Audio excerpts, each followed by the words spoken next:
Here is a section called the Chameleon Syndrome. What is the Chameleon Syndrome with women? It is a quasi-supernatural transformation. The Chameleon Syndrome is the female's unholy ability to become whatever the script calls for in hooking a man.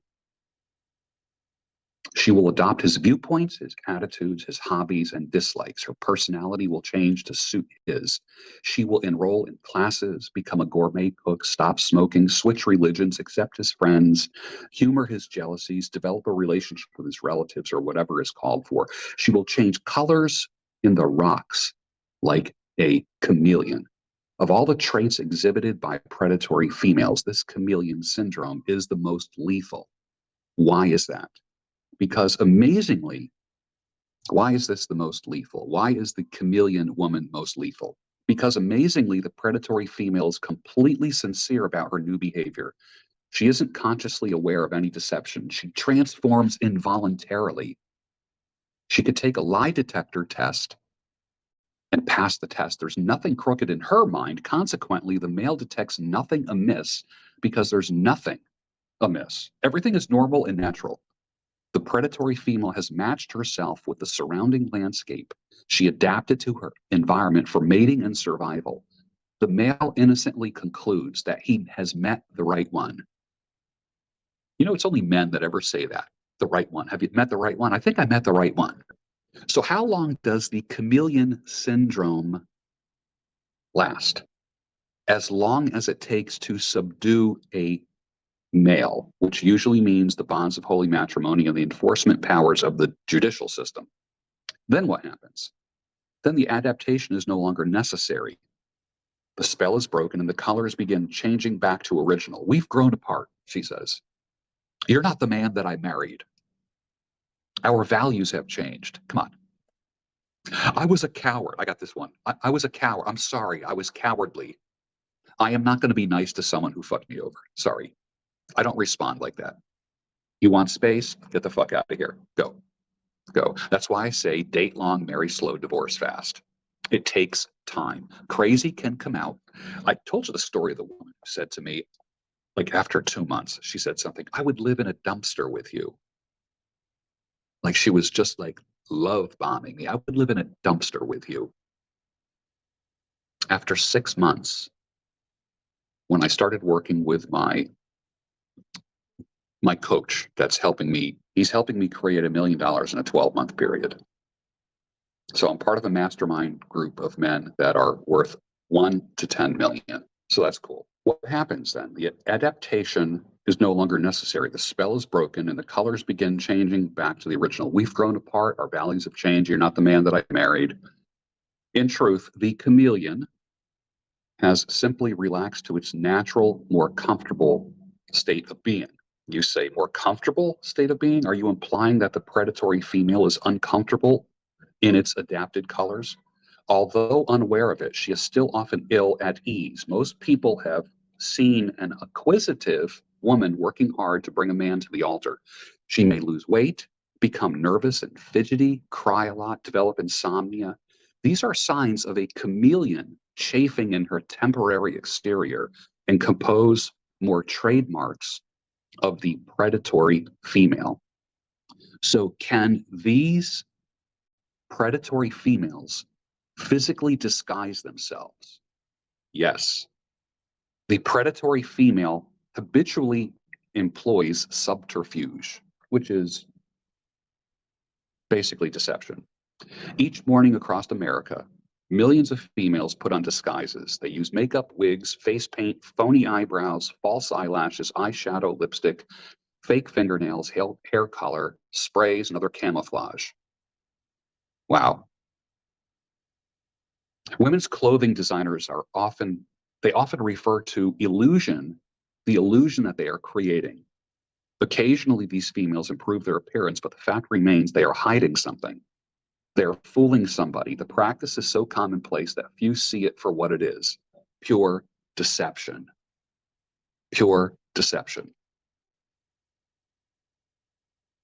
In 1770, here, I'm going to read to you the exact words of the British Parliament All women, whatever age, rank, profession, or degree, whether virgins, maids, or widows, shall impose upon, seduce, or betray into matrimony any of his majesty's subjects by scents, like a smell, paint, cosmetics, washes, artificial teeth, false hair, iron hoops, high-heeled shoes, bolstered hips, padded bosoms, shall incur the penalty of the law enforced against witchcraft and like misdemeanors, and upon conviction, that marriage shall stand null and void. That was an act of the British Parliament in 1770. And that's all we meet now. Women don't even leave the house without putting makeup on or altering their look. Never. This was an act by the British Parliament in 1770. Besides outright deception, are there other negative aspects to these disguises that women use? Not only are the regiments of men conditioned to subsidize these female diversionary tactics, but heavy users of cosmetics are simply unclean. They leave streaks of makeup and lipstick on clothes and bed sheets. They often improperly mix the various substances, and some individuals host a form of microscopic mites in their eyelids. Amusingly, for all their trouble, a large percentage of these female chameleons succeed only in adding a Halloween aspect to their appearance. Are there any other forms of disguises? Yes, in the sense that a predatory female is adept at disguising her intentions. This is more fully discussed later, but here's an example that gives a good insight into the female thinking process. Recently, a TV crew interviewed customers of a new co-ed health spa. You got to realize when this book was written, there were women's gyms and there were men's gyms. There was no such thing as co-ed. When I was growing up, there was no such thing as a gym that men and women both go to. So that's what this is referring to. So a TV crew in Dallas shows up at a brand new, one of the first co-ed gyms.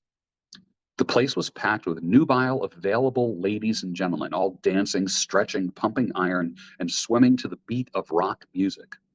In response to questions, several young ladies said, "There's a lot of cute guys here, and when we go out with them, we don't feel like we've been picked up.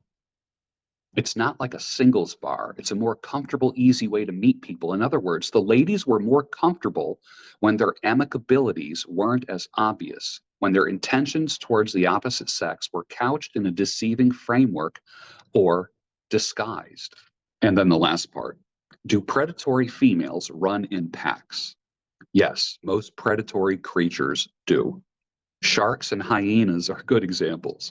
Predatory females are comfortable in packs. Have you ever seen a woman excuse herself from a group to go to the bathroom only to be followed by other women? Women go to the bathroom, like you're out in a club or a bar or a social situation. Women go to the bathroom with groups of other women. This is packing. They like to gossip and scheme out of earshot. Predatory females rely heavily on the consensus of the pack and thereby encounter difficulty in making individual decisions. That's why when a woman tells you that she's breaking up with you, other women have been chirping in her ear and you fucking know it.